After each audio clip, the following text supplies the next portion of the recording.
네, 안녕하십니까. 반갑습니다. 김초롱입니다. 우리 지난주부터 빌립보서 우리 공부하기 시작했는데 지난주에 빌립보서 서론 하다가 말았죠. 그래서 오늘 이어서 서론 조금 더 하고 마치고 바로 이제 본문 1장 1절부터 공부하도록 하겠습니다. 우리 파워포인트 잠깐 보여주시면 그 앞에 거 잠깐 올라가 보시고요. 하나만 앞으로. 그 지난주에 이제 빌립보 교회 개척하는 요 대목에서 마쳤는데, 즉 사도행전 16장 10에 나와 있는 것처럼 바울이 그 빌립보에서 안식일에 기도처 즉 회당이 있는가 하여 물가로 갔는데 거기에서 회당은 아마도 찾지 못한 것 같고 여인들을 만났는데 그 여인들은 이제 이방인으로서 하나님을 경외하는 그런 이방인들이었던 것 같아요. 그래서 거기서 그 사람들과 만나서 이제 그 교회 개척을 시작하는데 특별히 그 자주장사를 하고 있는 그 루디아라고 하는 그 여자의 집에서 이제 교회를 개척하기 시작한 것으로 그렇게 나와 있습니다. 제가 지금 채팅창 보니까 많은 분들이 지금 출석하시고 들어와 계시군요. 레아TV님, 동경에서 보신다고. 감사합니다. 반갑습니다. 그 다음 우리 PPT 넘겨주시면, 이거는 이제 지도인데요. 여러분들 로마 시대 때 이제 로마인들이 도로를 잘 닦았어요. 그래서 도로는 그 당시에 이제 상업 교육을 위해서 도로를 새로 닦기도 하고 또 어떤 면에서는 이제 군사적 목적으로도 도로를 닦았는데 로마인들이 닦은 이 도로는 그 당시에 그 상당히 이제 발전된 도로 공사 기술을 사용해서 지금까지도 그 도로가 상당 부분 남아 있는 것을 우리가 이제 볼 수 있는데 로마인들이 이제 도로를 닦을 때는 어떻게 닦냐면은 먼저 땅을 파가지고 거기 기초공사를 합니다. 그렇게 한 다음에 도로를 만들 때 가운데가 이렇게 볼록하게 튀어나오게 이렇게, 왜냐하면 비가 오더라도 물이 양쪽으로 배수가 될 수 있도록 그렇게 이제 하는데요. 거기에 이제 도로를 포장할 때 뭘 사용했냐면 돌을 사용했어요. 근데 돌을 어떻게 사용했냐면 넓적한 돌을 이렇게 까는 게 아니고 이렇게 촘촘하게 길쭉길쭉한 돌들을 땅에 박아가지고 이렇게 도로를 만드는 거예요. 그러니까 넓적한 돌을 까면은 이제 뭐 무거운 마차 같은 게 지나가면 돌이 깨지거나 이제 시간이 지나면은 돌이 부서질 수 있지만 이렇게 길쭉길쭉한 돌을 이렇게 촘촘히 박아가지고 이렇게 도로를 만들면은 그 도로가 그렇게 빨리 망가지지도 않고 돌이 닳지도 않기 때문에 거의 반영구적으로 도로가 이렇게 유지가 되는 거예요. 그래서 여기 비아 에그네시아라고 하는 이 도로가 이제 로마인들이 닦은 도로 중에 하나인데 빨간색으로 지금 표시가 되어 있습니다. 지도상에. 그래서 동서로 길게 이렇게 되어 있는데 비잔티움, 그러니까 즉 오늘날의 콘스탄티노플 되겠죠. 터키 수도. 비잔티움에서부터 시작해서 서쪽으로 쭉 이어지는데 그 길을 따라가다 보면은 네아폴리, 빌리피, 그죠? 그 다음에 암피볼리, 그 다음에 데살로니카 이렇게 해가지고 바울이 이제 선교 여행을 할 때 지나가던 그 지명이 쭉 나오죠. 그래서 이게 바로 뭐냐면은 바울이 비아 에그네시아라고 하는 이 도로를 따라서 이동했다라는 것을 우리에게 보여주는 건데, 서쪽으로도 쭉 가면은 이제 그리스 반도를 완전히 이제 동서로 가로지르죠. 가로질러서 끄트머리 가면은 이제 서쪽에 바다가 아드리안 해라 그러는 그 바다가 나오는데 그것이 바로 이제 이태리 반도를 서로 마주보고 있는 그런 바다죠. 그래서 거기서 배를 타고 이제 이태리 반도로 넘어가서 육로를 따라서 쭉 이동하면은 로마로 가는, 그래서 이 동서 교역로입니다.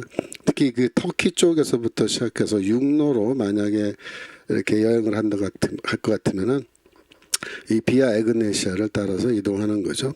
그러니까 바울은 처음에 이제 드로아에서 유럽 쪽 그리스 쪽으로 건너가서 빌립보부터 시작해서 교회 개척하고 데살로니가까지 간 다음에 그 다음에는 이 비아 에그네시아를 따라서 서쪽으로 이동하지 않고 그리스 반도 남쪽으로 이제 이동을 한 거죠. 그래서 사도행전의 기록에 따르면은 베레아라고 하는 도시를 지나고 그 다음에 아테네를 지나서 그 다음에 고린도로 가는 그런 일정이 되겠습니다.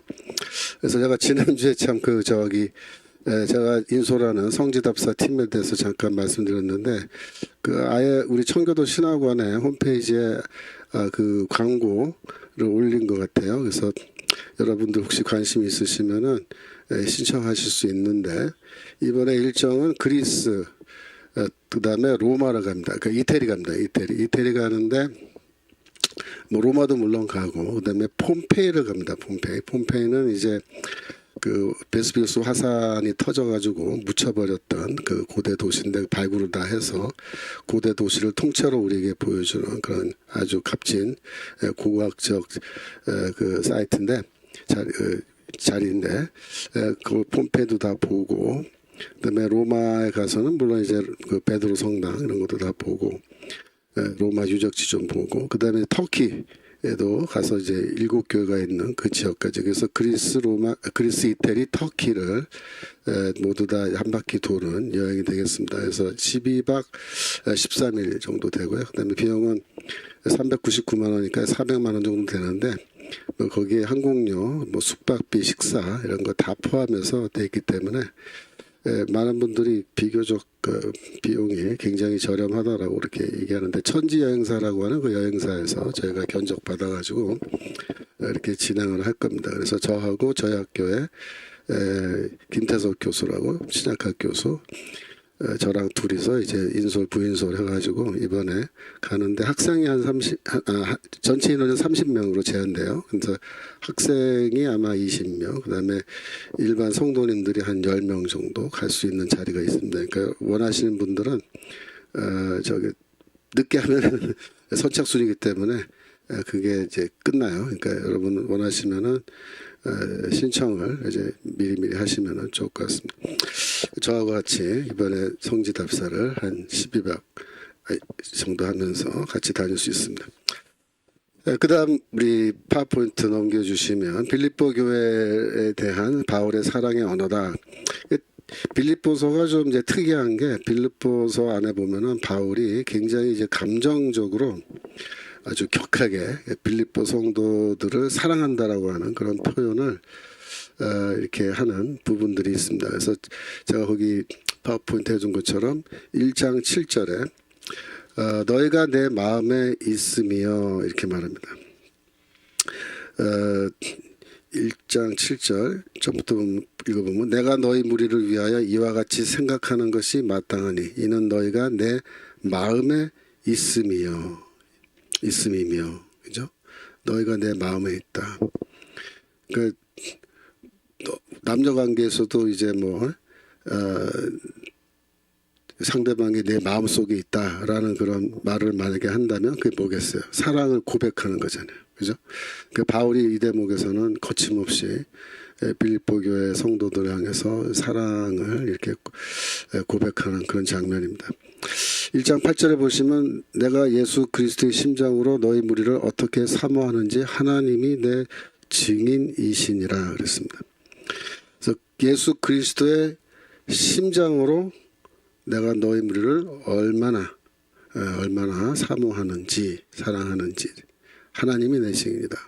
그러니까 여기 이제 사랑한다는 말을 하는데 그냥 하는 게 아니라 그리스도의 심장으로 내가 너희를 사모한다 혹은 사랑한다 이렇게 말을 할 때는 굉장히 뭐랄까 뜨거운 사랑을 바울이 얘기하는 거예요. 그러니까 다른 물론 편지들 그러니까 고린도 전후서라든가 뭐 데살로니가 전서라든가 여러 가지 편지들이 있잖아요. 근데 그 편지들에서도 물론 그 바울이 그 교회 성도들을 사랑하고 다 이렇게 이야기를 하지만은 뭐 고린도 전서 후서 16장 13장에서 합치면 29장이거든요. 고린도전서 29장에 그게 긴 편지를 두 번이나 쓰면서 바울이 그 편지에서 내가 예수 그리스도의 심장으로 너희를 사랑한다 이런 말을 안 했어요. 안 했어요. 근데 여기 불과 챕터 그러니까 장수로 4장밖에 안 되는 짧은 편지입니다. 빌립보서. 이 짧은 편지에서는 7절에서 너희가 내 마음에 있다. 그죠? 또 예수 그리스도의 심장으로 내가 너희 사랑한다. 이런 말을 막 거침없이 바울이 이렇게 쏟아내는 거죠. 4장 1절에 가시면 그러므로 나의 사랑하고 사모하는 형제들. 사랑하고 사모한다. 그리워한다. 그리워한다. 만나고 싶다. 그런 거죠. 그죠? 내가 너희를 얼마나 사랑하고 너희를 얼마나 보고 싶어 하는지. 더구나 감옥에 갇혀서 지금 이런 말 하잖아요. 그러니까 이제 이런 그 말을 앞에서도 이미 2번이나 했는데 편지 말미인 4장에서도 또 이렇게 이야기하는데 그 다음 말이 또 뭐라 그래요? 나의 기쁨이요. 나의 기쁨이. 그러니까 바울이 지금 거기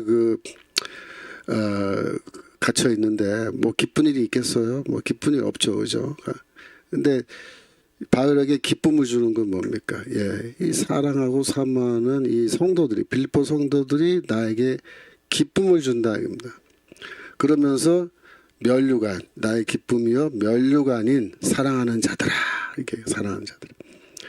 예, 면류관.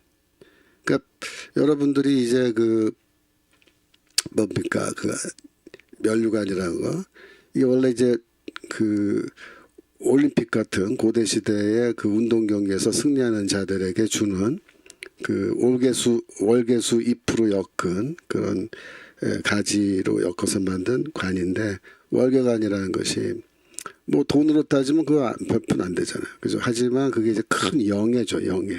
그래서 면류관이라고 할 때도 이게 무슨 뭐 하늘나라 가서 우리가 면류관을 받고 뭐 쓴다 그렇게 할 때 뭐 여기 뭐 어떤 면류관을 좀 상상하세요? 여기 뭐 무슨 금으로 돼가지고 뭐 다이아를 뭐 몇백 개 박아가지고 이제 그런 면류관을 쓰는 걸로 여러분이 상상하시면 안 된다. 바울이 여기서 뭐라 그래? 너희가 나의 면류관이다. 기쁨이고 면류관이다. 즉 내가 얻을 천국에 가서 얻을 영예. 영예는 뭐냐면 내가 전도해서 구원한 많은 성도들이 천국에 와 있는 거죠. 그죠? 그러니까 어떤 목사님들이 이제 목회를 오래 하셨는데 평생 목회하셔가지고 천국에 가셨는데 예를 들어서 자기가 구원한 성도들이 뭐 몇 명 안 된다. 몇 명 안 된다.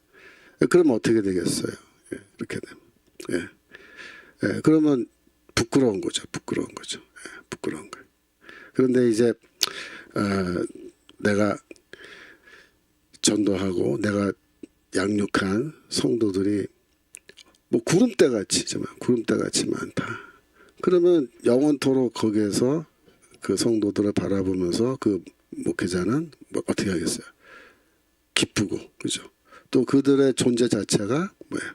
나의 영예 면류관이 되는 거죠. 면류관이 되는 거죠. 그렇습니다. 뭐 아까 제 채팅창 잠깐 보니까 오늘 근로자의 날인데 근로자의 날 그 저기 강의하시는 교수님들에게 뭐 특별수당 지급하라고 누가 농담하셨는데 지워버렸네. 특별수당입니다. 받았습니다. 넘치게. 더 안 주셔도 저는 뭐 상관없습니다. 그래서 지금 계속해서 여러분들 출석하고 계신데 반갑습니다. 오늘 계속해서 빌립보서 공부하니까 여러분 빌립보서 찾아서 또 보면서 하겠습니다. 그래서 질문이 뭐냐면은 도대체 바울은 왜 빌립보 성도들을 향해서 이렇게 거침없이 사랑의 언어를 쏟아내고 있느냐? 그 이유가 뭐냐? 왜 더 사랑했을까? 빌립보 성도들을 더 사랑했을까? 여러 가지 그 이유가 있었을 거야. 그런데 이제 빌립보 교회에 대해서 바울이 이야기하는 그런 대목들이 몇 군데 있는데 빌립보서 4장 15절 빌립보서 4장 15절 보시면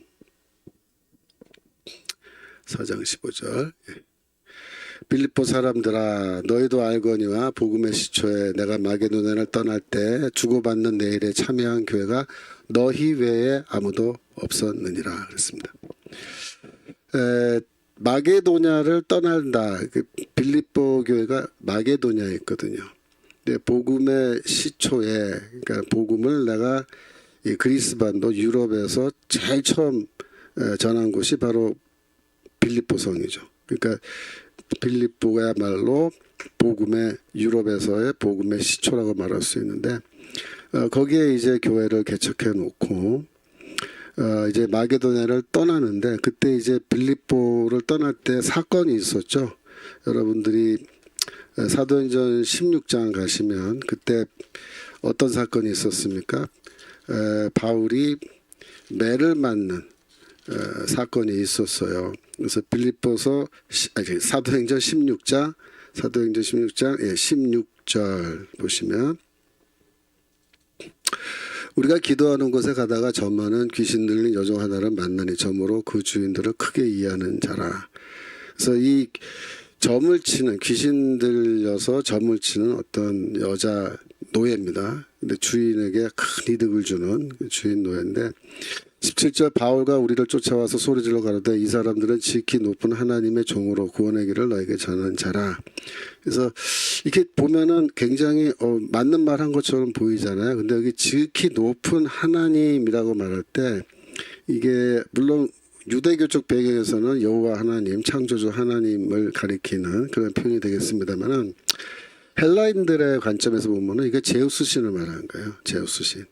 그 지극히 높은 하나님, 가장 높은 신입니다. 그 제우스 신의 종이다. 이렇게 오해할 수 있는 말을 이제 막 하면서 소리 지르면서 쫓아오니까 18절에 여러 날을 이렇게 하니까 바울이 심히 괴로워하여 돌이켜 그 귀신에게 이르되 그리스도의 이름으로 예수 그리스도의 이름으로 내가 내게 명하노니 거기서 나오라. 귀신이 즉시 나오니라. 그래서 이 주인이 이제 더 이상 돈을 못 벌게 된 거죠. 그래서 바울을 이제 고발하는데 20절 가면 상관들 앞에 데리고 와서 말하되 이 사람들이 유대인인데 우리 성을 심히 요란케 하여 로마 사람인 우리가 받지도 못하고 행치도 못할 풍속을 전한다. 즉 빌립보 성은 로마 사람들이 살고 있는 그런 로마 시민권자들이 많이 살고 있는 그런 도시였다는 거죠. 그래서 이제 고발하는데 오늘날로 말하면은 이제 풍기문란죄 정도요. 사회의 기강을 어지럽히는 풍기문란죄로 고발을 하니까 22절 무리가 일제히 일어나 송사하니 상관들이 옷을 찢어 벗기고 매로 치라 하여 그죠? 많이 친 후에 옥에 가두고 이게 돼서 바울이 이제 끌려가서 헬라 관원들에게 매를 맞는 거예요. 근데 그때 헬라 관원들에게 매를 맞을 때는 유대인들에게 매를 맞을 때와 좀 다른 방식으로 매를 맞습니다. 유대인들은 이제 매를 때릴 때 회당에서 때리는데 채찍으로 때려요. 채찍으로, 가죽 채찍으로. 그러나 이제 헬라인들은 매를 때릴 때 가죽 채찍으로 때리는 게 아니라 몽둥이로 때립니다. 몽둥이로. 그래서 어떤 몽둥이냐면은 우리 말로 하면은 그 박달나무이죠. 박달나무, 단단한 나무, 박달나무로 만든 기다란 장대 같은 그런 몽둥이로 이제 때리는데요. 고린도 후서 11장 24절 23절부터 그래서 23절 예. 거기 보시면 저희가 그리스도의 일꾼이냐 정신없는 말하고냐 나도 더 그러하도다. 그래서 이제 거짓 사도들도 그리스도의 일꾼으로 자처한다는 거죠. 예. 지금 채팅창 보니까 허찬우 성도님 뉴저지에서 항상 즐겨보고 있습니다. 예, 아이고 멀리서 시간도 다른데 뉴저지에서 공부하시고 감사합니다. 대단하십니다. 저희가 이번에도 그 미주 졸업식을 위해서 지금 준비하고 있는데 이번에도 미주 졸업식 때 여기 교수님들 가서 저도 물론 포함해서 가서 졸업식도 진행하기로 했고 지금 날짜 지금 확정하는 중에 있습니다. 물론 한국에서도 저희가 졸업식에 지금 참여하려고 그렇게 하고 있습니다. 다시 돌아와서 23절에 나도 더 그러하도다. 내가 수고를 넘치도록 하고 옥에 갇히기도 더 많이 하고 다음 뭐예요? 매도 수없이 맞고 여러 번 죽을 뻔했다.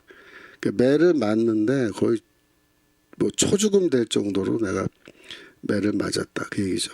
그 다음에 나오는 말이 24절 유대인들에게 40에 하나 감한 매를 5번 맞았다. 이때 이제 채찍으로 맞은 거예요. 채찍으로. 근데 그 다음에 25절에 3번 태장으로 맞고 이렇게 할 때 3번 태장으로 맞았다. 이때는 이 헬라 관원들에게 헬라 로마 관원들에게 매를 맞는 건데 이때도 태장이라는 것은 이제 태형, 즉 매를 맞는 형벌입니다. 우리나라에서는 지금 이제 사법 시스템에서 벌을 줄 때 벌금을 준다든지 금고형, 감옥에 가둔다든지 물론 사형도 있고요. 여러 가지 이제 벌칙이 있지만 지금 우리는 태형을 매를 때리는 거를 형벌로 해서 이렇게 우리나라 사법 시스템에서는 그걸 벌로 주지 않습니다만은 물론 지금 저기 뭐 이슬람권이라든가 뭐 인도 같은 나라는 태형이 지금 있다 그래요. 그런데 이제 고대 시대에는 이제 태형이 굉장히 많이 사용됐습니다. 우리나라도 뭐 조선 시대 뭐 그 저기 보면은 뭐 사또가 저놈을 매우 치라 그러면 막 때리잖아요. 그러면 태형입니다. 저놈을 매우 치라 그러면 태형인데 이제 바울이 회당에서 매를 맞은 거죠. 회당에서 그리고 또 헬라 관원들. 그러니까 빌립보에서는 로마 혹은 헬라 관원들에게 매를 맞은 건데 그때는 몽둥이로 맞은 겁니다. 그래서 사도행전 16장에 나오는 그 사건은 몽둥이로 바울이 아주 심한 매를 맞고 그 다음 날 이제 일어나서 뭐 그날 밤에 물론 그 또 사건이 있었죠. 간수가 이제 개종을 하는 사건이 일어나고 그 다음 날 일어나서 이제 바울과 실라가 너희들 왜 저기 재판도 안 하고 매부터 때렸냐 이렇게 따집니다. 매부터 왜 때렸냐. 원래 재판을 하고 유죄 판결 나온 다음에 벌칙을 줄 때 이제 형벌을 뭐 태형 몇 대 이렇게 갖고 때리는 건데 이거는 재판도 안 하고 때렸대요. 더구나 이제 그때 바울이 로마 시민권을 딱 제시하죠. 아마도 신라도 로마 시민권을 갖고 있지 않았겠냐 이렇게 추측합니다. 둘이 같이 한번 제시한 것 같은데 그래서 하여튼 이 사람들이 깜짝 놀라는 거죠. 로마 시민권자인데 재판도 안 하고 때린 거는 이거는 완전 불법이거든요. 그래서 이게 문제가 되면 자기들 모가지가 날아갈 수 있다 이렇게 생각해가지고 빌면서 제발 더 이상 문제 일으키지 말고 우리 도시에서 좀 떠나달라라고 이제 부탁을 해서 그래서 이제 바울이 빌립보를 떠나서 데살로니카로 이동을 하는 겁니다. 그런데 다시 이제 돌아가서 빌립보서 4장 15절 빌립보서 4장 15절 보시면 뭐 백모세 TV님 자유만세 신상원 최영 아이야하 TV 오이나 지명자 성도님 등등 여러분들 반갑습니다. 잘 들어오셨습니다. 빌립보 사람들아 너희도 알거니와 복음의 시초에 내가 마게도냐를 떠날 때에 그죠? 그래서 매를 맞고 떠난 거예요. 그때 이제 얼마나 힘들었겠어요. 이제 빌립보 성도들도 쉽게 말하면 자기들 담임 목사인데 이 말도 안 되는 이유로 끌려가서 고발당하고 재판도 안 받았는데 매부터 그냥 막 때리고 그래서 완전히 바울이 막 뭡니까 신라하고 둘이가 여기 온 몸에 멍든 자국 투성이 뭐 어디 정말 뼈가 안 부러졌으면 다행일 정도로 아마 매를 맞았을 텐데 그래서 이제 쩔뚝거리면서 이제 나와가지고 떠나야 하는 상황에 대해서 할 수 없이 빌립보를 떠난 거예요. 그때 주고받는 내일에 참여한 교회가 너희 외에 아무도 없다. 그러니까 주고받는 나의 일 이런 게 과연 무엇이겠느냐. 아마도 이 빌립보 성도들이 바울을 위해서 이 선교 헌금을 지원한 그 일을 지금 의미한 것으로 그렇게 우리가 추측합니다. 왜냐하면 그 16절에 보시면 데살로니카에 있을 때도 너희가 한 번 두 번 나의 쓸 것을 보내었도다 이렇게 얘기해요. 데살로니카 있을 때, 그러니까 빌립보를 떠나서 이제 데살로니가로 이동해서 데살로니가에서 이제 교회를 개척하는데, 그때 이제 그 빌립보 성도들이 바울에게 한 번, 두 번이란 말은 이제 한두 번 이런 뜻인데 결국은 뭐야? 두 번을 이야기한 거죠. 혹은 두 번 이상. 나의 쓸 것. 그러니까 바울의 선교 비용입니다.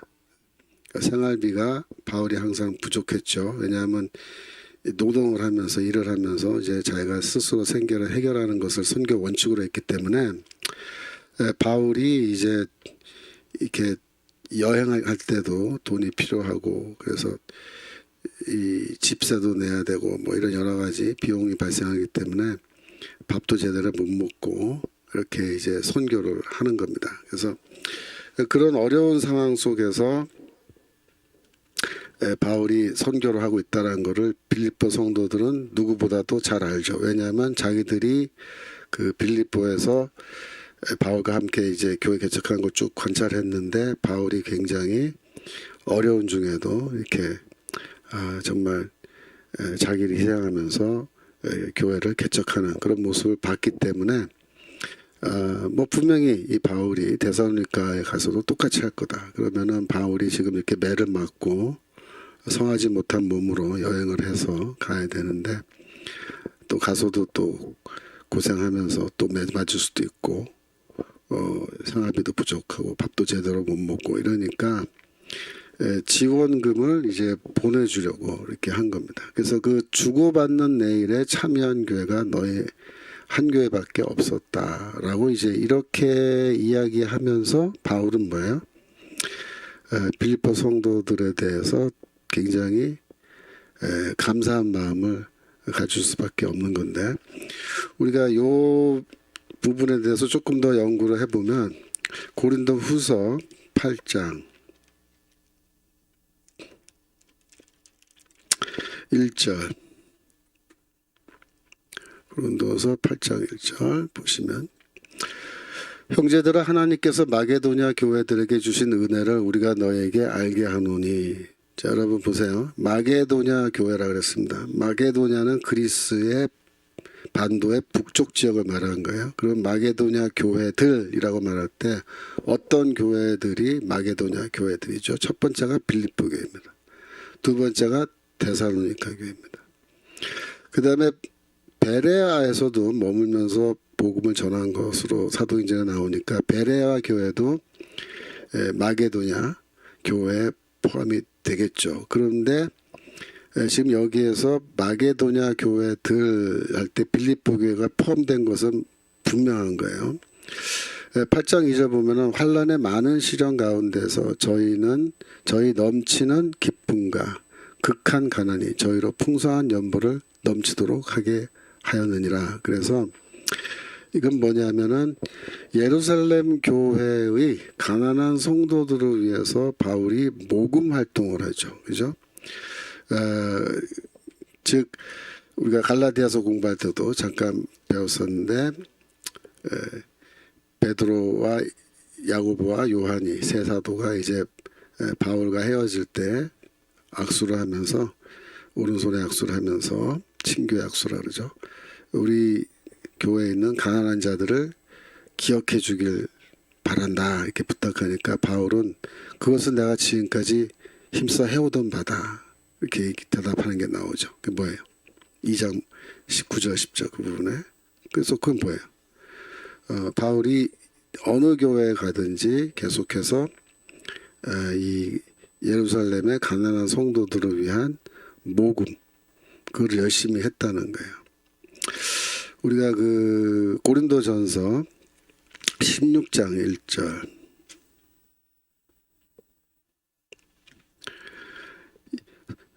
이 성도를 위하는 연보에 대하여는 내가 갈라디아 교회들에게 명한 것 같이 너희도 그렇게 하라. 이게 뭐예요? 성도를 위하는 연보가 예루살렘에 있는 가난한 성도들을 위해서 이방인 성도들이 이 헌금을 하는 겁니다. 모금을 하는 겁니다. 연보를 하는 거예요. 그래서 그 돈을 모아서 이제 바울이 들고 마지막으로 예루살렘을 방문할 때 이제 그 돈을 갖다 주는 거예요. 전달해 주는 거죠. 근데 이제 내가 갈라디아 교회들에게 명한 것 같이 너희도 그렇게 하라. 그건 뭐예요? 이 헌금에 대해서 바울이 가르치는데 일관성 있게 가르친다는 겁니다. 컨시스턴트하게. 뭐 어느 교회는 하라, 어느 교회는 하지 마라 이렇게 하는 게 아니라 모든 교회 다 똑같이 하는 거예요. 16장 2절 매주일 첫날에 너희 각 사람이 이를 얻은 대로 저축하여 두어서 내가 갈 때 연보를 하지 않게 하라. 매주일 첫날이 무슨 날이겠어요? 바로 주일을 말합니다. 주일. 그러니까 매주일 첫날 즉 주일을 언급하는 매우 드문 신약성경 구절인데 이 말은 뭐예요? 아마도 그 매주 첫날인 주일에 바울교회는 예배를 드렸을 것이다. 그 말입니다. 예배 드렸 주일 예배 드렸던 거죠. 안식일에 드린 게 아니라. 그래서 너희 각 사람이 그러니까 each one of you 영어로 말하면 each one of you 너희 한 사람 한 사람이 이런 거죠. 이득을 얻은 대로 수입이 생기면 그걸 저축하여 두어서 저축한다는 말은 따로 떼어 두어서 즉 이거는 그때그때 미리미리 이 헌금을 하라는 거예요. 매주 주일마다 구제헌금을 따로. 그래서 그거를 다 모아놓으라는 거예요. 저축한다는 말은 모아둬라. 내가 갈 때에 따로 별도로 연보를 할 필요가 없게끔 미리 모아놓아라. 그죠? 그렇게 얘기한 겁니다. 예, 우리 주소망 성도님, 교수님 응원드립니다. 저는 청강합니다. 다음 학기 준비하겠습니다. 예, 잘 오셨습니다. 다음 학기에 아마 입학하시려고 그런 것 같은데 뭐 미리 들으면 좋고 또 졸업하고 나서도 여러분들이 계속 들으셔야 돼요. 이거는 청교도 신학원은 사실은 졸업은 없습니다. 왜냐 계속 공부해야 되니까. 그죠? 졸업생도 계속 와서 공부하는 학교입니다. 자, 그래서 이런 걸 보면은 바울이 예루살렘의 가난한 성도들을 위해서 이제 모금을 열심히 했다라는 걸 우리가 알 수 있는 건데 다시 고린도후서 8장 2절로 돌아가시면 이 마게도냐 교회 성도들이 이제 빌립보 교회를 포함한 건데 이 성도들이 이 헌금을 하는데 보여주세요. 2절 환난의 많은 시련 가운데에서 그죠? 그러니까 교회 외적으로 내적으로 환난이 많은 어려움이 많고 시련이 있는 그런 게 핍박이죠. 핍박. 그죠? 핍박을 받으면서도 저희의 넘치는 기쁨 복음이 주는 기쁨입니다. 구원의 기쁨이죠. 기쁨 가운데서 또 극한 가난이라 했습니다. 극한 가난. 극한 가난이란 말을 할 때 여러분 기억하실 것은 그러니까 빌립보 교회가 뭐 루디아 같은 자주장사의 집에서 시작해서 물론 루디아 같은 여자는 비즈니스 하는 여자이기 때문에 뭐 돈 있었겠죠. 경제적으로 여유 있었겠죠. 하지만 모든 성도들이 다 루디아처럼 경제적으로 여유가 있었던 것은 결코 아닌 거죠. 여기 뭐라 그랬어요? 극한 가난.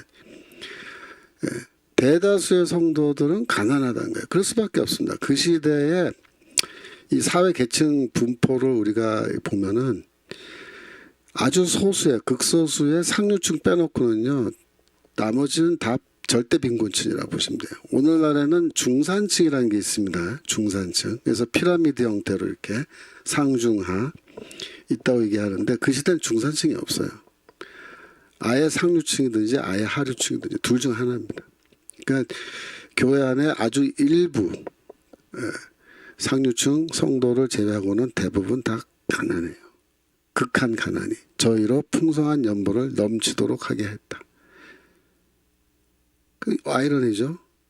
가난한데 풍성한 연보를 넘치게 하게 했다. 그렇게 얘기합니다.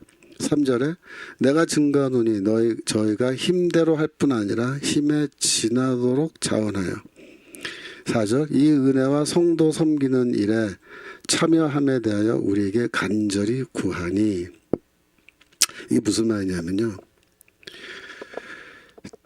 이 사람들이 우리도 예루살렘 교회의 가난한 성도들을 위해서 헌금하는 일에 참여하게 해달라고 바울한테 간절히 구했다는 거예요. 즉 바울이 이 사람들을 보니까 다른 교회에서는 다 그 가난한 예루살렘의 가난한 성도들을 위해서 헌금하라고 얘기했는데 빌립보 교회를 가만히 들여다보니까 이분들이 더 가난해, 더 가난해. 그래서 이분들한테 뭐 또 가난한 자들을 위해서 헌금하라고 말하기가 바울도 좀 이게 갸우뚱한 거예요. 그래서 빌립보 교회는 그냥 여러분들 너무 힘들게 사시는 분들이니까 여러분들 스스로 그 저기 그냥 사시면 되겠습니다. 따로 헌금 안 해도 되겠다고 생각해서 그걸 가르치지 않은 거예요. 하라고 얘기 안 한 거예요. 그랬더니 이 사람들이 어서 또 이 얘기를 들은 거예요. 아니 다른 교회는 다 예루살렘의 가난한 성도들 위해서 헌금하는데 왜 우리한테는 그거 얘기 안 하냐 따진 거예요. 바울이 그냥 여러분들이나 잘 먹고 사시면 돼요. 이렇게 아마 대답했을지 모르겠어요. 굳이 안 하셔도 됩니다. 여러분 너무 힘들게 사시니까. 그랬더니 이분들이 아니다. 우리도 하고 싶다. 그래서 바울한테 우리도 참여하게 해달라고 간청했다는 거예요. 간청했다. 가난한 성도들이. 그래서 3절에 보면은 힘대로 할 뿐 아니라 그래서 바울이 뭐라고 얘기했겠어요? 그러면 그냥 너무 많이 하지 마시고 그저 형편되는 대로 조금만 하세요. 그 얘기가 뭐예요? 힘대로 하세요. 그 얘기입니다. 힘대로. 힘에 지나도록 하지 마시고 능력껏 조금만 성의 표시만 하세요. 그렇게 아마 허락한 것 같아요. 그랬더니 이 사람들이 어떻게 했어요? 이 마게도냐 특별히 빌립보의 가난한 성도들이 힘에 지나도록 자원하여 그죠? 바울 보기에 너무 많은 액수를 헌금한 거예요.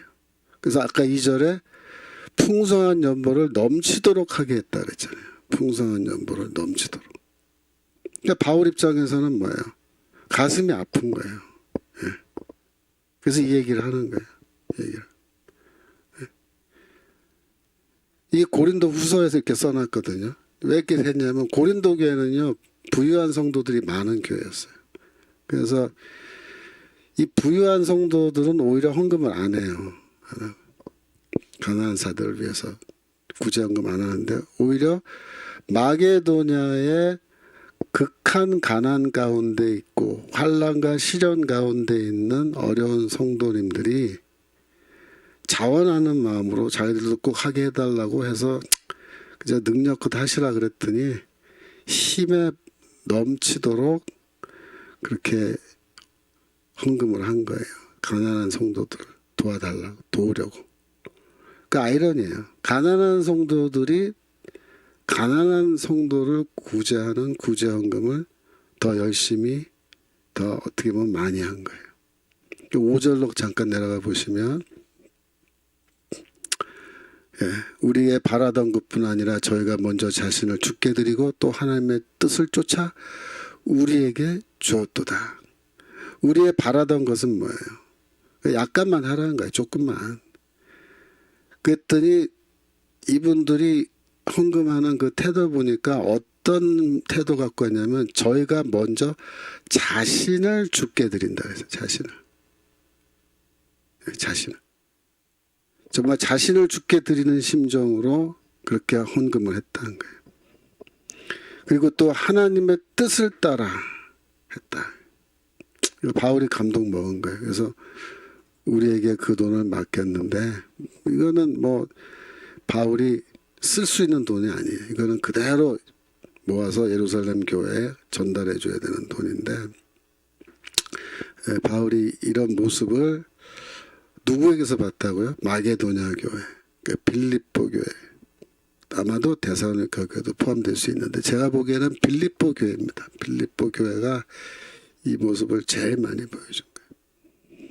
그래서 다시 빌립보서 4장 우리가 16절로 가시면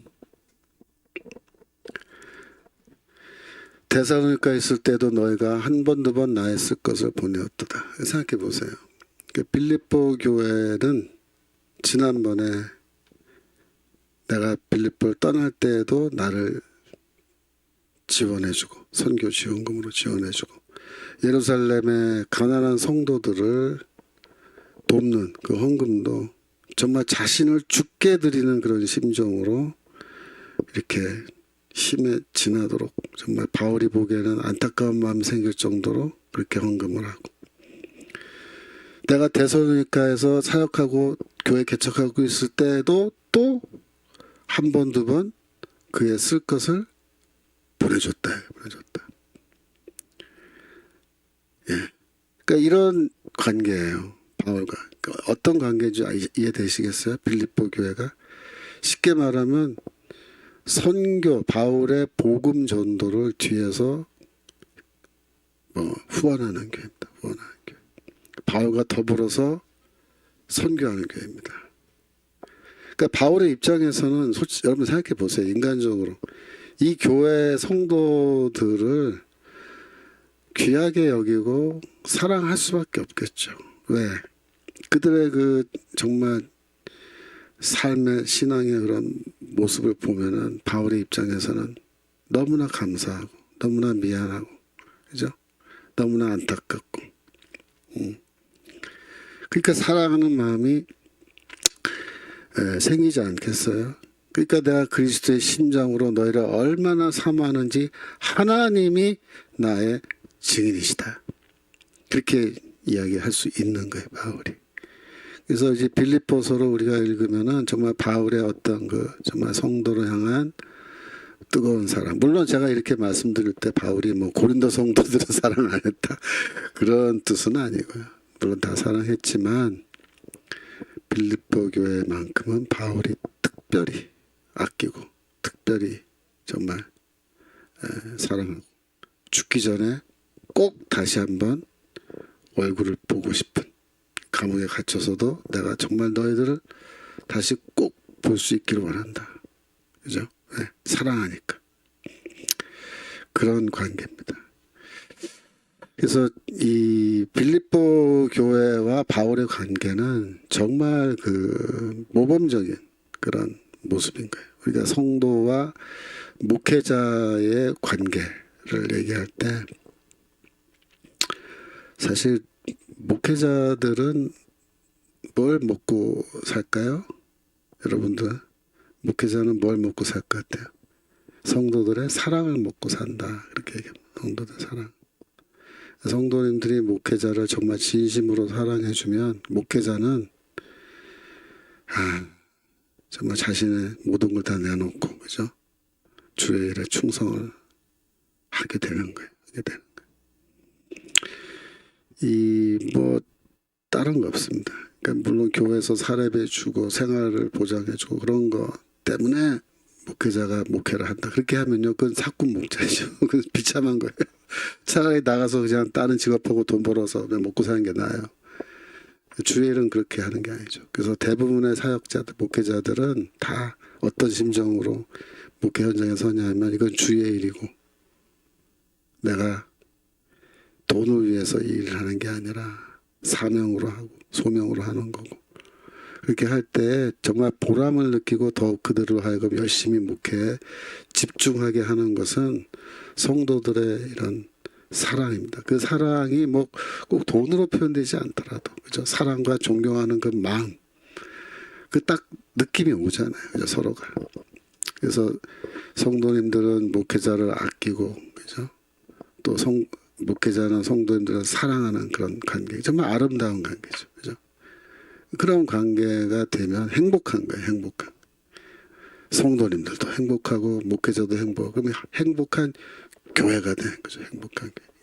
교회가 정말 사랑에 넘치고 기쁘고 즐겁고 만나면 반갑고, 그 맛에 사실 목회자들이 평생 목회를 하는 거거든요. 뭐 저도 목회 조금 해봤어요. 조금 해봤는데 어렵긴 어려워요. 힘들고. 근데 유일한 낙이, 기쁨은 뭐냐면 성도들과 사랑을 나누는 그런 거죠.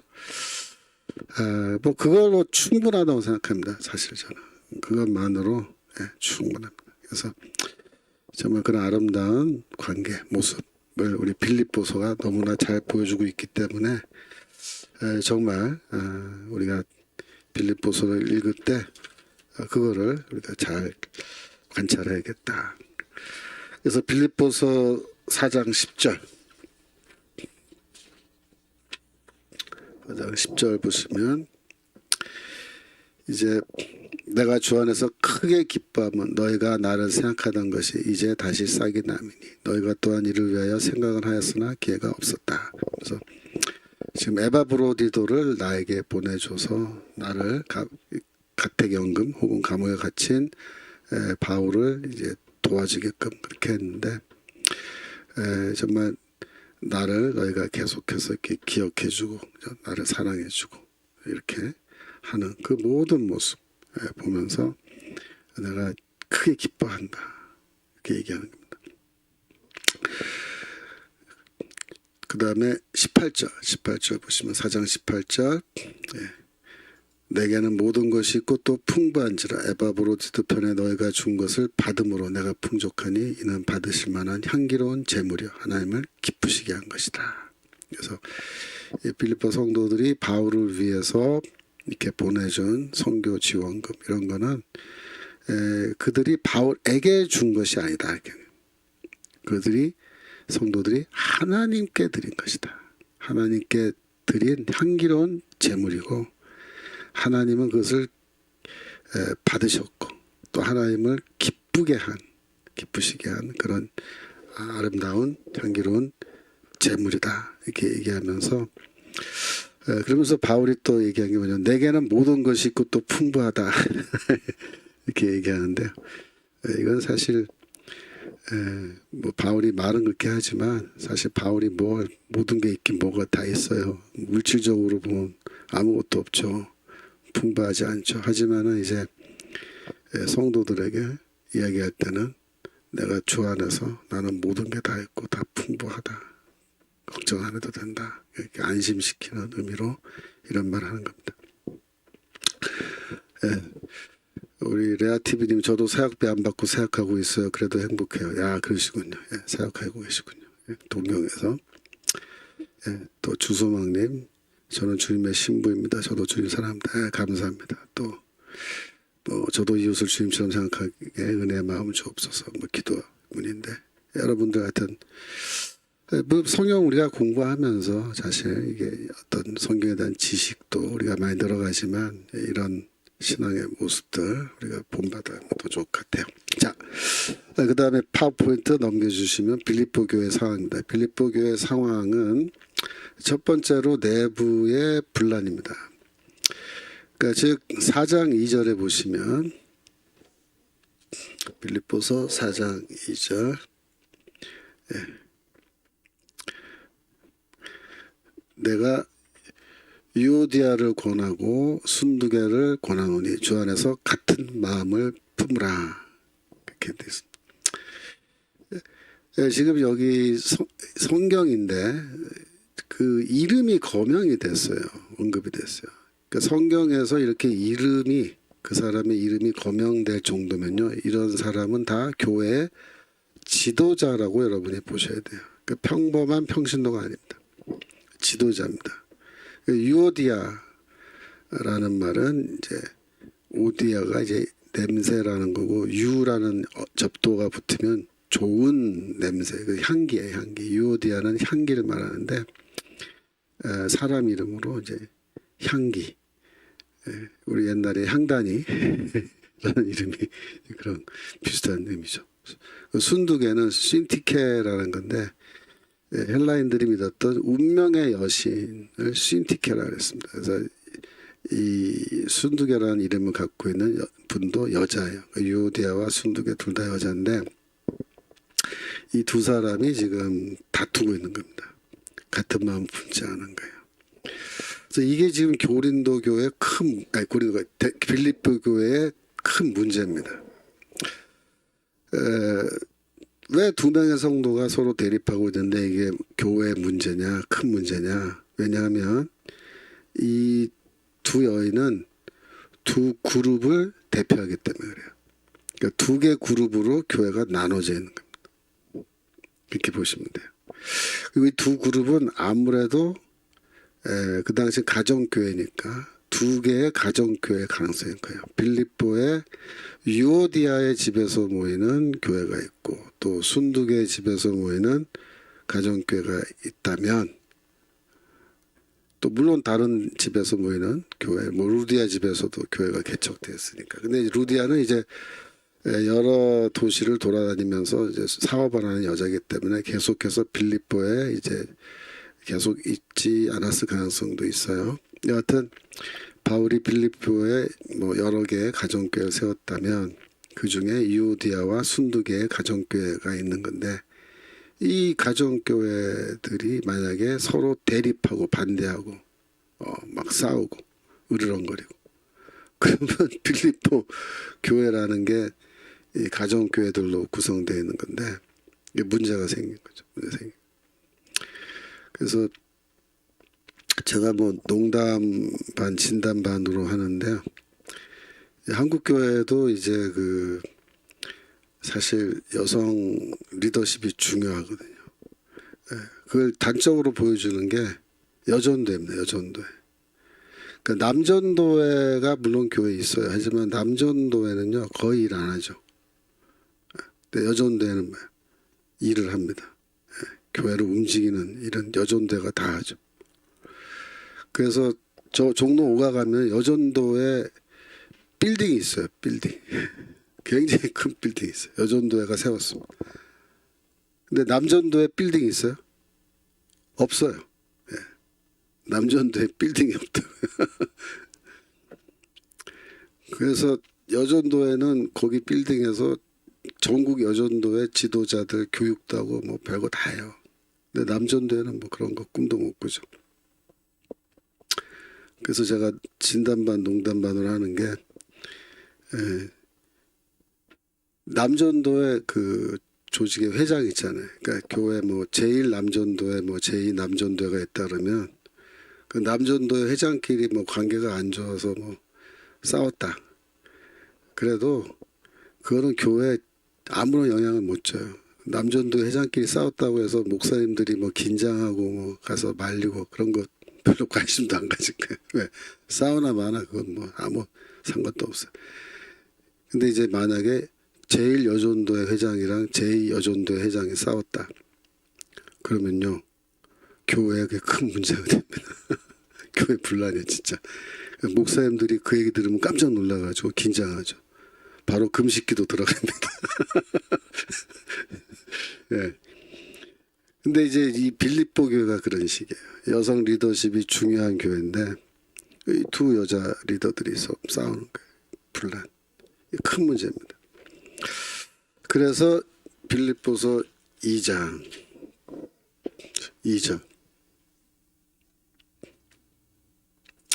마음을 같이하여 사랑을 가지고 뜻을 합하여 한 마음을 품어. 그죠?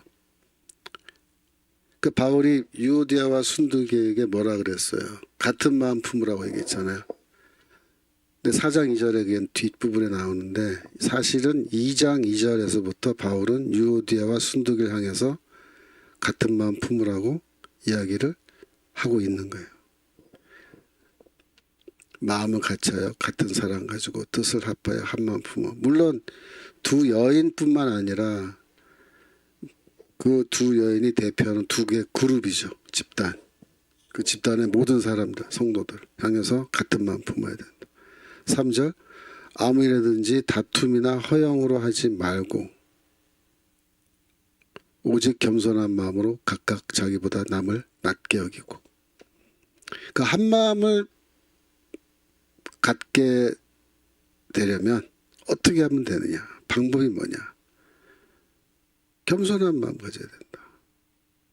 모든 사람이 자기보다 남을 더 나은 존재로 인정하고 그렇게 생각해야 된다. 서로를 낮추어 보고 욕하고 뭐야? 그러면 다투는 거예요. 근데 겸손한 마음은 뭐예요? 그러니까 자기보다 남을 더 낮게 여기면 저 사람은 나보다 나은 사람이네 라는 생각을 갖는 게 뭐야? 겸손한 마음이죠. 겸손한 마음을 가지면 어떻게 된다? 한 마음을 온 교회가 한 마음을 품을 수 있게 된다. 그 얘기입니다. 그래서 5절로 내려가시면 너희 안에 이 마음을 품으라. 뭐야? 겸손한 마음입니다. 곧 그리스도 예수의 마음이니. 예수의 마음은 뭐다? 겸손하다.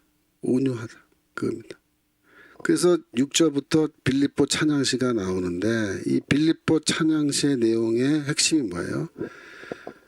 저 높은 보좌 위에 계셨던 그분이 자기를 낮추어 종의 형체를 가져 인간으로 태어나셨다. 그 얘기입니다. 성육신. 그 뭐냐? 그리스도의 낮아지심. 자기를 낮추심. 그 마음을 본받아라. 그 빌립보 찬양시를 왜 여기 인용해 놨어요? 바울이 유오디아와 순두계 그룹을 향해서 권면하기 위해서 얘기한 겁니다. 한 마음 품어라. 그죠? 그 정도로 지금 바울은 이 빌립보 교회의 분란을 심각한 문제로 그렇게 보고 있는 겁니다. 왜 빌립보 교회의 분란이 바울에게는 가장 중요한 문제냐? 그 이유가 있어요. 그 이유는 두 번째로 뭐예요? 교회 밖에서 다가오는 핍박과 고난입니다. 파워포인트 다시 보여주시면 그 다음 거 두 번째 교회 밖에서 다가오는 핍박과 고난. 이게 빌립보 교회의 두 번째 문제예요. 핍박과 고난이 다가오고 있어요.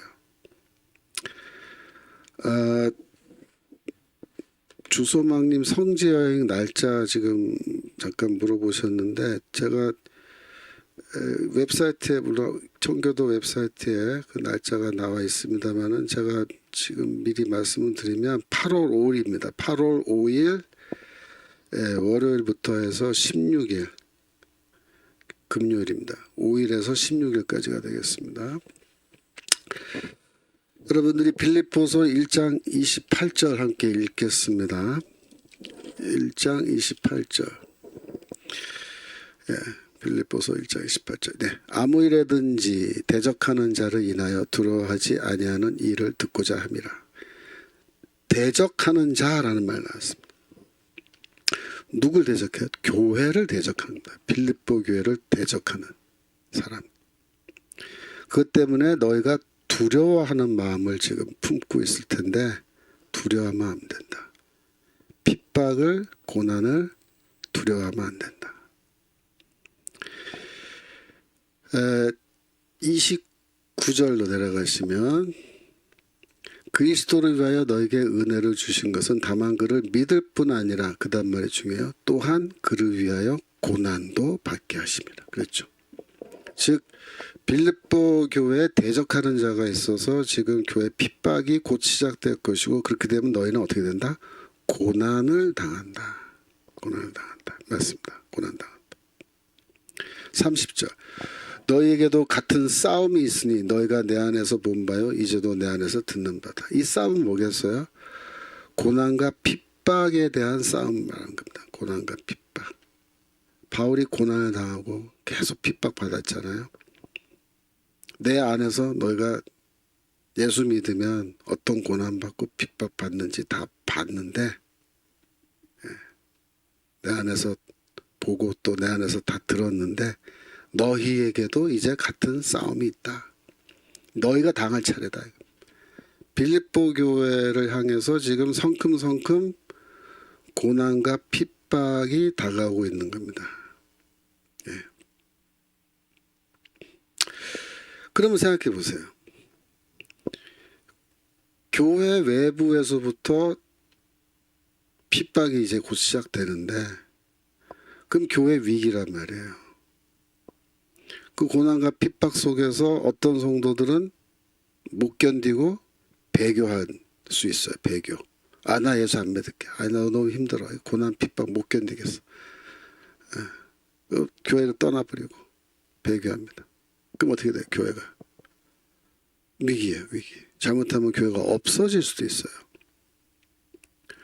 그러면 그 고난과 핍박을 교회가 어떻게 대처하고 어떻게 견뎌야 됩니까? 어떻게? 생각해 보세요. 내가 고난과 핍박을 당하는데 교회 가면은 맨날 이것들이 싸우고 난리야. 그냥 치고받고 싸우고. 그 안에 사랑도 없어요. 사랑도 없고. 그럼 내가 이 교회 왜 다니지? 교회 가도 괴롭고, 교회 안 나가도 뭐 맨날 핍박받고, 교회 꼬라지를 보면은 그냥 맨날 으르렁 대면서 막 못 잡아먹어서 아이고. 내가 이 교회 왜 다녀? 내가 이 핍박을 왜 받으면서 내가 이 난리를 치지? 나 관둘래. 이렇게 되는 거예요. 여러분, 핍박을 이기는 교회는 어떤 교회냐면 그 안에 사랑이 있는 교회입니다. 사랑이 있는 교회. 사랑이 있는 교회는 핍박을 이겨요. 그 안에 나를 사랑하는 사람들이 있어요. 그러면 그 교회를 못 떠납니다. 예배를 계속 나옵니다. 좀 생각을 해보세요. 여러분들이. 클레멘트 1세라고 클레멘트가 쓴 첫 번째 편지라 그래요. 클레멘트 1서라는 편지가 있는데 그 편지에서 이 클레멘트가 무슨 말을 하냐면요. 이런 말이에요. 우리 교회 안에는 다른 성도를 가난한 다른 성도죠. 그 성도를 위해서 자기 자신을 팔아서 노예로 팔아서 그 성도를 노예에서 해방되게끔 풀어주게끔 그렇게 한 사람도 있다. 이런 말이에요. 이 클레멘트가 로마 교회의 주교였습니다. 이 편지를 쓴 시점은 1세기 초반이에요. AD 120년경. 그러면 무슨 뜻이냐? AD 120년경에 로마 교회 안에는 자유인도 있고 노예도 있는데 어떤 노예 성도가 맨날 주인에게 매를 맞는 거예요. 교회 나간다고. 내가 보니까 너무 불쌍해요. 너 맨날 매만 맞고. 어떻게든 도와주고 싶은데 나는 돈이 없어요. 어떻게 해요? 자기를 노예로 팔아요. 그래서 그 돈으로 그 성도 주인에게 몸값을 주고 그 노예는 자유인을 만들어줘요. 그런 성도도 있다 이렇게 얘기해요. 자, 그럼 생각해 보세요. 그 노예에서 풀려난 성도는 그 노예에서 풀려난 성도는 핍박이 오면은 그 교회 떠날 수 있을 것 같아요? 못 떠나요. 절대로. 왜? 그 교회에 자기를 노예로 팔아서 나를 노예에서 풀어준 다른 성도가 있는 거예요. 핍박 좀 당했다고 그 교회 떠날 수 있습니까? 안 떠나요. 왜 떠나요? 날 사랑하는 사람들이 있는데.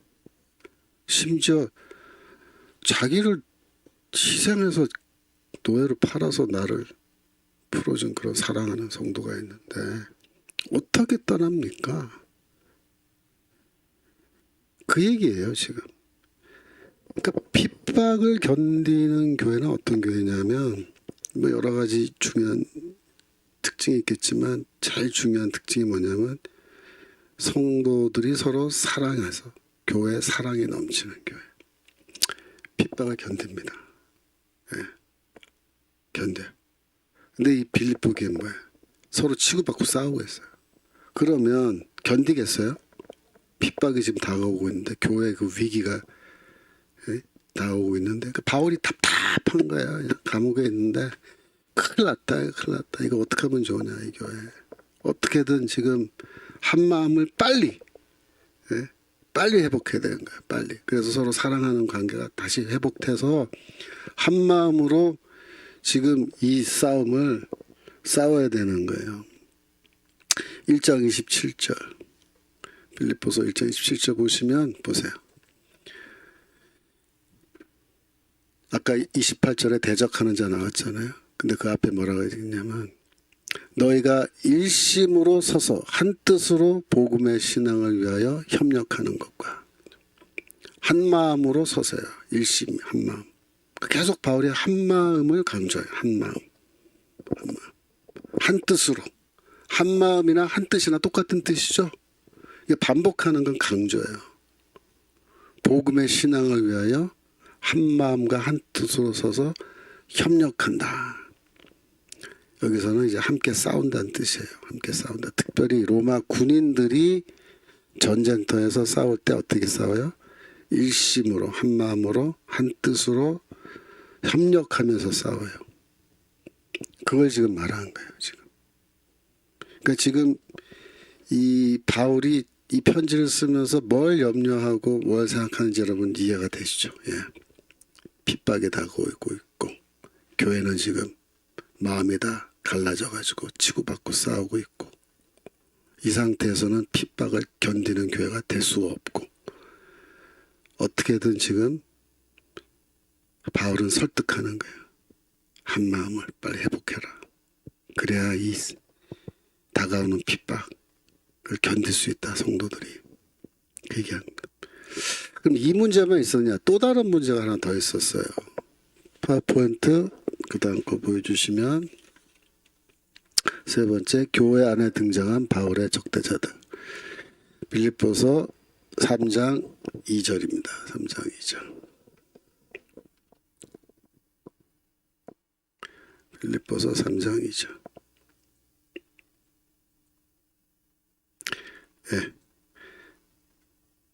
개들을 삼가고 행악하는 자를 삼가고 손 할례당을 삼가라. 이렇게 되어 있습니다. 개는 지금 거의 욕이죠. 근데 지금 개와 행악하는 자, 손 할례당 요게 세 가지 그룹이 아니고 한 가지 그룹을 세 가지 명칭으로 부른 거예요. 같은 그룹이에요. 그러니까 개라고 바울이 지금 개라고 부른 사람들은 악을 행하는 자들이에요. 행악한다는 말은 악을 행하는 자들. 근데 세 번째가 뭐냐면 손 할례당이라고 이렇게 번역이 됐는데 이게 지금 헬라어로는요 토메라는 단어예요. 헬라어로 카타토메. 이 카타토메라는 말을 왜 하냐면 페리토메란 말이 있어요. 페리토메. 페리토메가 뭐냐면 할례예요. 할례. 이 페리라는 단어는 접두어는 이 동그랗게 주변을 말하는 거예요. 동그란 이 원 주변을 말하는 거예요. 토메는 뭐냐면은 자른다라는 뜻입니다. 동그랗게 자름 그런 뜻이에요. 페리토메가. 그러니까 할례는 뭐예요? 동그랗게 자르잖아요. 남자의 그 성기의 끝부분을 피부를. 그래서 페리토메는 할례인데 바울이 지금 페리토메를 조심해라 이렇게 얘기하려고 그러는데 지금 할례당을 조심해라 그 말 하고 싶은 거예요. 페리토메는 할례당. 근데 페리토메란 말을 안 쓰고 카타토메라는 말을 일부러 쓴 거예요. 이 카타라는 말은 뭐냐면은 이 잘라서 제거한다라는 뜻이에요. 그래서 이건 뭐냐면은 신체 절단을 말하는 거예요. 신체 절단.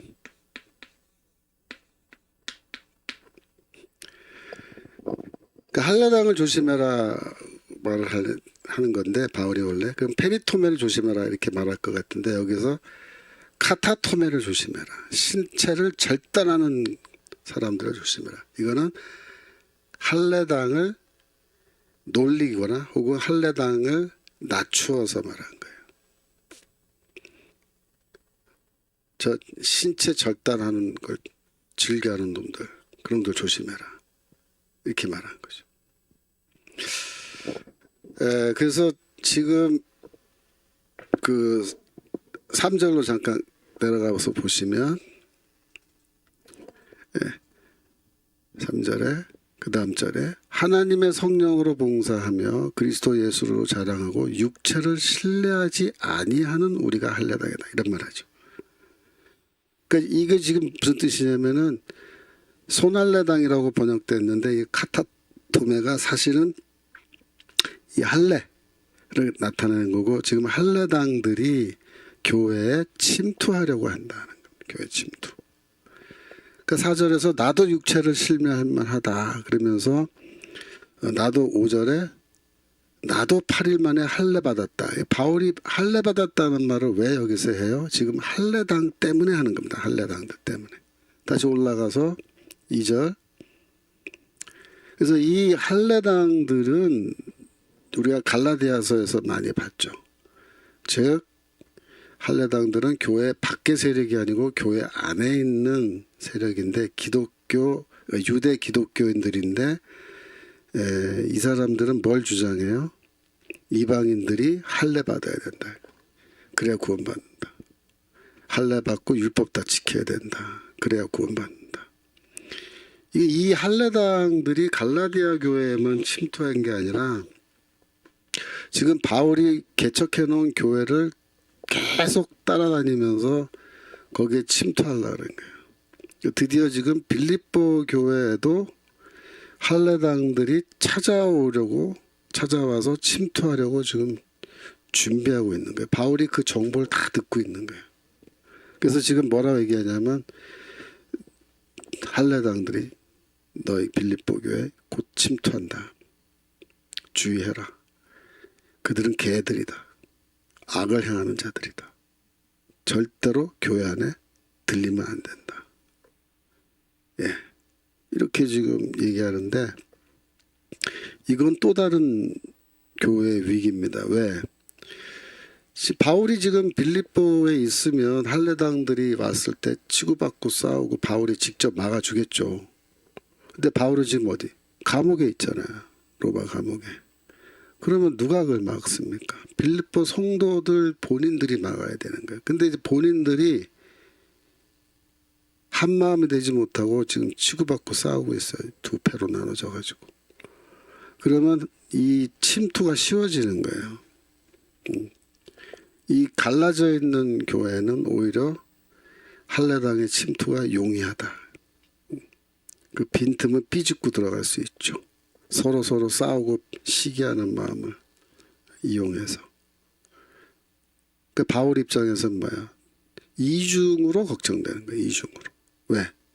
아니 외부에서는 환난과 핍박이 다가오고 있고 또 교회에 할례당이 침투해서 이제 내부로부터 교회를 무너뜨리려고 지금 이 할례당들이 지금 준비하고 있는데 한 마음으로 합쳐서 사랑으로 똘똘 물리쳐서 이 외부의 핍박과 또 할례당의 침투를 막아내도 쉽지 않은 그런 상황인데 지금 유오디아와 순두계 두 그룹으로 나눠져서 서로 미워하고 욕하고 싸우고 있으니 이게 되겠냐 말이야. 되겠냐.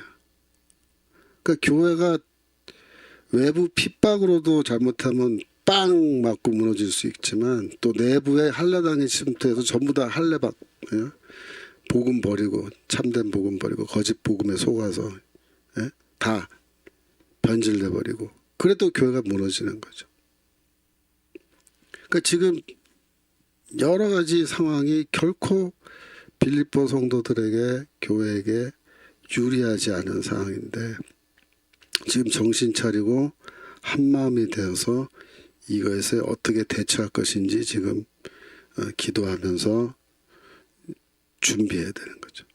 근데 지금 넋을 놓고 지금 이러고 있다. 문제죠. 그러니까 우리나라 지금 교회 상황 보면요, 이게 비슷해요. 근데 우리나라 교회는 많이 이미 무너진 점도 있죠. 그죠? 외적으로 보면은 이제 반기독교 세력들이 국회를 장악하고, 그죠? 이제 기독교에 굉장히 악영향을 줄 수 있는 입법들을 얼마든지 할 수 있는 준비를 갖췄습니다. 이번에. 아직 국회가 시작되지 않았지만 이제 국회가 시작되면은 지금 제일 걱정되는 게 뭐냐면 기독교를 무너뜨리는 입법들을 이제 분명히 시작할 거라는 거예요. 대표적인 게 차별금지법.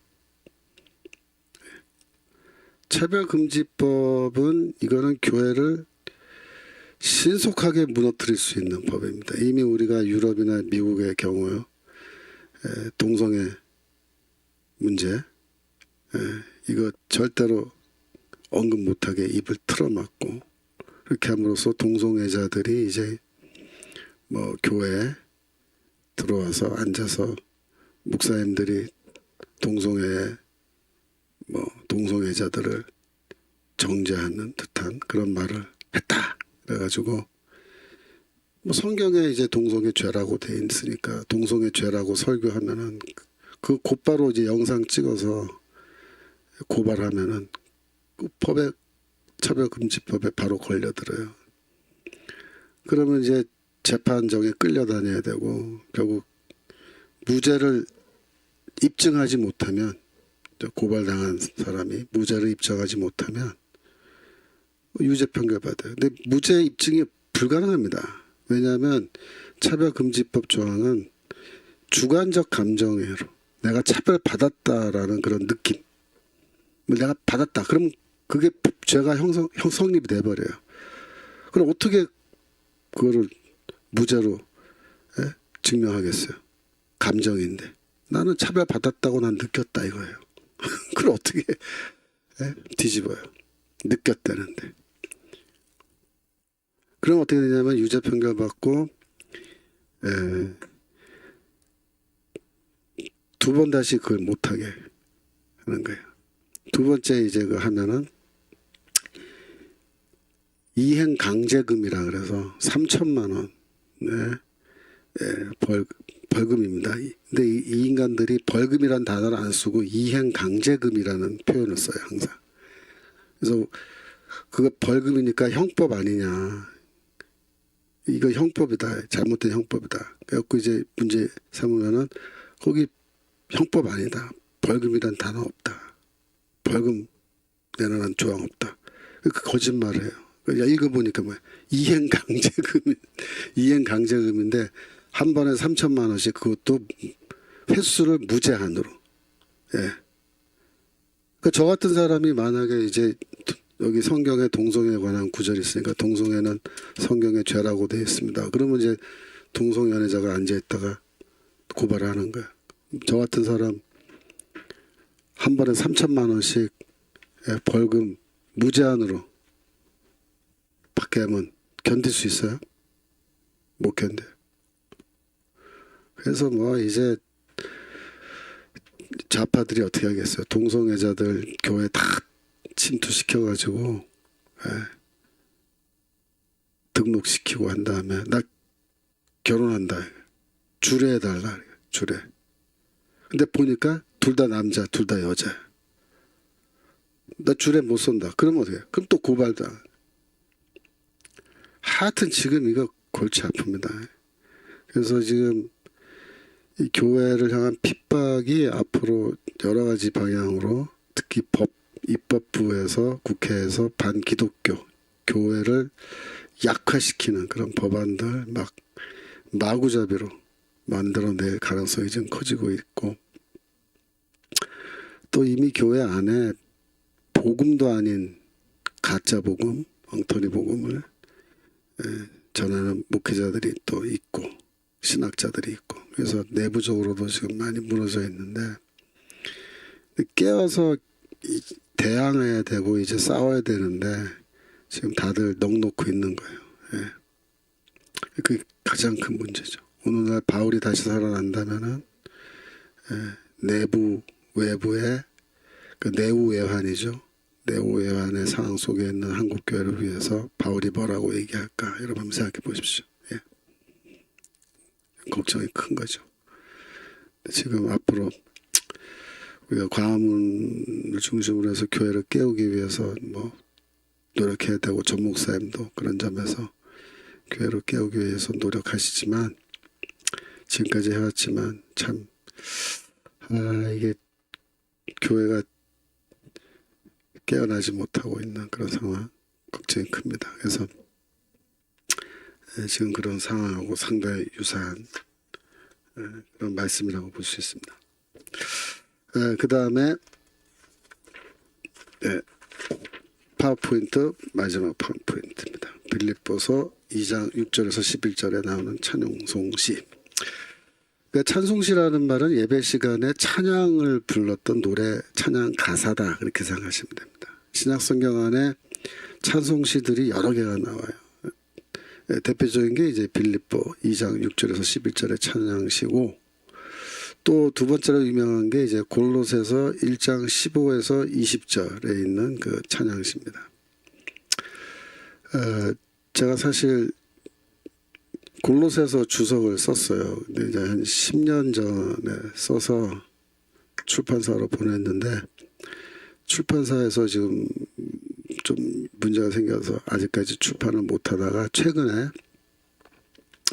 제가 쓴 그 원고를 출판하겠다고 교정 봐달라고, 마지막 교정 원고 와서 제가 지금 교정 보고 있는데, 뭐 빠르면 이번 주 내에 제가 교정 다 마칠 것 같아요. 그래서 넘기면 아마 골로새서 주석도 드디어 이제 출판이 될 것 같은데, 제가 다음에 또 일정이 되면은 골로새서 제가 한번 강의를 하겠습니다. 주석이 이제 출판돼 나오게 되면 골로새서 찬양시에 대해서 제가 거기 주석에 설명을 많이 썼는데 사실 어려운 시예요. 이게 빌립보 찬양시보다 훨씬 어렵습니다. 골로새서 찬양시가. 그 다음에 다시 파워포인트 좀 보여주시면 에베소서 5장 14절, 디모데전서 3장 16절 등등이 이게 다 이제 찬양시라고 우리가 학자들이 이게 분류하는 그런 내용이 되겠습니다. 그래서 에베소서 뭐 5장 14절 잠깐 보시면, 예를 들어서 에베소서 5장 14절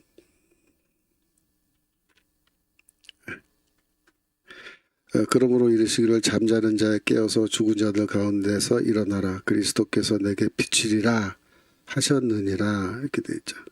인용하는 것 같잖아요, 그죠? 근데 이제 성경에 뭐 이렇게 돼 있는 성경 구절은 없는 거죠. 그러니까 아마도 이거는 그 당시에 교회 안에서 대중적으로 많이 부르던 찬양의 가사가 아니겠느냐, 이렇게 이제 추측을 하는 겁니다. 다시 파워포인트 보여주시면, 제 마지막 파워포인트죠. 그래서 여기 바울이 이제 빌립보서 2장에서 어떤 그 앞에 거, 이거보다 앞에 거 하나만 올라가시면, 그래서 2장 6절 16절은 이제 대표적인 찬송시인데, 이제 학자들은 이 찬송시를 바울이 쓴 찬양 가사인지 아니면 다른 사람이 쓴 이 찬양 가사를 바울이 인용하는 건지, 거기에 대해서 이제 설왕설래 논쟁을 합니다. 그런데 이제 여기서는 제가 이제 나중에 설명을 자세히 드리겠지만은, 기본적으로 이거는 바울이 직접 썼다고 보는 것이 맞겠다라는 게 이제 제 주장인데, 채팅창에 보니까 김이라고 된 성도님, 그래도 교인들 60%는 차별금지법 입법하려는 정치인들을 선택함. 네, 맞습니다. 그러니까 이제 교회 성도들이 그만큼 우매한 거예요.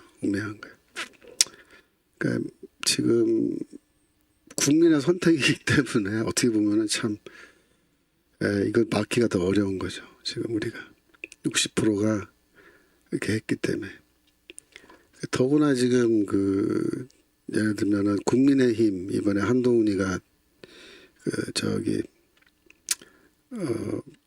추천한 그 국회의원 후보로 내보냈던 이상민 뭐 이런 사람들, 그 민주당 쪽 국회의원들 전부 다 뭐 예전에 다 차별금지법 발의한 사람들이에요. 이런 사람들을 다 저기 국회의원 후보로 해놓고 이 난리 쳐놨으니까 국민의힘 한동훈이도 한심한 거죠. 정신 나간 거예요. 이번에 정말 그 특히 수도권의 그 국회의원들 후보들 이렇게 내보낸 걸 보면 국민의힘 한동훈이가 제정신이 아니에요. 제정신 아니에요. 그러니까 선거 다 말아먹은 거예요. 다시 돌아와서 찬송시. 이건 바울이 직접 쓴 것으로 보는 게 맞고, 그래서 뭐 바울이 다른 사람이 써놓은 시를 뭐 인용하고 약간 개작해서 쓴 거 아니냐. 그럴 가능성 거의 없습니다. 왜냐하면 넘겨서 그다음 거 보면은 2장 6절에서 그리스도를 하나님의 본체라고 이렇게 말하거든요. 요즘에 이제 전 목사님께서 그리스도는 하나님의 본체시다라는 그 말씀을 많이 하시는데, 그 본체라는 말은 형상이라는 뜻이에요. 그리스도는 하나님의 형상이시다 라고 하는 건데, 이런 거를 우리가 형상기독론이라 그래요. 형상기독론. 그 다음에 찬양시 2장 6절에서 하나님과 동등됨을 취할 것으로 여기지 아니하시고 해서, 그러면 하나님과 동등됨이 뭐냐면 하나님의 신적 지위를 말합니다. 하나님의 신적 지위를 취할 것으로 해서 도둑질할 것으로 여기지 아니했다, 그런 뜻이거든요. 그러면 신적 지위를 도둑질하려고 한 사람이 있지 않았느냐? 누굽니까? 아담입니다. 아담이 하나님처럼 되고 싶어서 선악과를 따먹었죠. 그래서 바울이 2장 6절에서 아담과 그리스도를 대조하는 것으로 우리가 판단되는데, 그걸 우리가 아담 기독론이라 그래요. 그럼 보세요. 2장 6절 한절에서 앞부분은 형상 기독론, 뒷부분은 아담 기독론이 나와요. 그러면 한 절에서 형상 기독론과 아담 기독론이라고 하는 이 어려운 기독론이거든요. 이거를 한 구절 안에 녹여낸 거예요.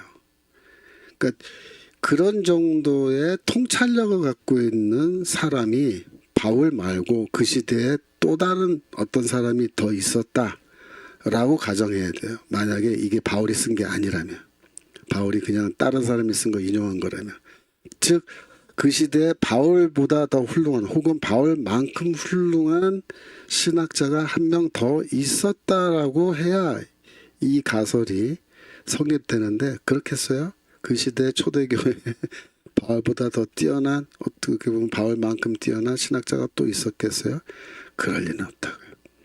그렇기 때문에 이 빌립보 찬양시는 바울이 쓴 것이 맞다라고 그렇게 봐야 되는 겁니다. 그래서 여기까지 해서 이제 소론이 끝났습니다. 그래서 소론 끝나고 다음 주부터 우리 1장 1절부터 이제 살펴보게 될 텐데요. 오늘도 여러분들 많이 들어오셔서 이렇게 강의 공부해 주셔서 저는 기쁘게 생각합니다. 자, 기도하고 마치겠습니다. 하나님 아버지, 내우외환의 형편에 놓여있는 한국교회를 주여 긍휼히 여기시고, 정말 이 한국교회가 정신 차리고 이 위기를 뚫고 나갈 수 있는 길로 한마음으로 뭉칠 수 있도록 주여 도와주시고, 특별히 저희가 기도하기 위한 과문에 모여서 하나님께 예배하며 부르짖는 저희의 목소리 들어서 주여 응답하여 주시고, 하나님의 섭리 가운데서 선한 길로 저희 모두를 인도하여 주옵소서. 감사드리며 예수 그리스도 이름으로 기도합나이다. 아멘. 수고하셨습니다. 다음 주에 또 뵙겠습니다. 안녕히 계십시오.